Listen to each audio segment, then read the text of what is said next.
తుంగభద్ర జలాశయానికి వరద ఉధృతి కొనసాగుతోంది. దీంతో 20 గేట్లు ఎత్తి 50,000 క్యూసెక్కుల నీటిని దిగువకు విడుదల చేస్తున్నారు.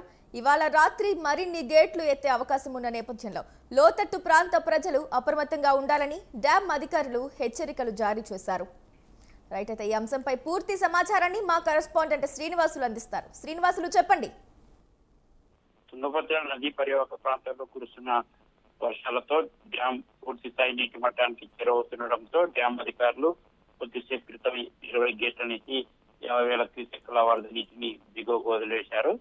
ఈ డ్యాం ఎగువ భాగంలో కురుస్తున్న వర్షాలతో మరింత నీటి ప్రవాహం కొనసాగుతుందన్న సమాచారం ఆధారంగా ఈ రాత్రికి మరిన్ని గేట్లు ఎత్తే అవకాశం ఉంది.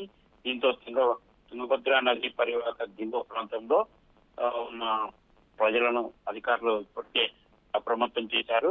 ఇటు ఏపీ అధికారులకు కూడా సమాచారాన్ని అందించారు.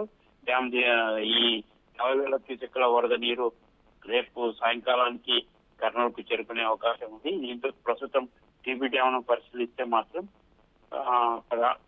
ప్రస్తుతం డ్యామ్ లో 1,623 అడుగుల నీటి నిల్వలు అందుబాటులో ఉన్నాయి. వాస్తవంగా పూర్తి స్థాయి నీటి నిల్వ 1,633 అడుగులు. కాగా డ్యామ్ నీటి నిల్వ సామర్థ్యం 105 టీఎంసీ కాగా డ్యామ్ గేట్ల పరిస్థితిని దృష్ట్యా ఈసారి 80,000 క్యూసెక్ల నీటిని మాత్రమే 80,000 టీఎంసీల నీటిని మాత్రమే నిల్వ చేయాలని అధికారులు నిర్ణయం తీసుకున్నారు. దీంతో ప్రస్తుతం డ్యామ్ లో 78.28 టీఎంసీలు నీరు నిల్వ ఉంది. పూర్తి స్థాయి నీటి నిల్వ 80 టీఎంసీలు. దీంతో ఎగువ నుంచి వస్తున్న వరద నీటిని దృష్టిలో ఉంచుకొని డ్యామ్ అధికారులు కొద్దిసేపు క్రితం 20 గేట్ల నుంచి 50,000 క్యూసెక్కుల నీటిని దిగువకు వదిలేశారు.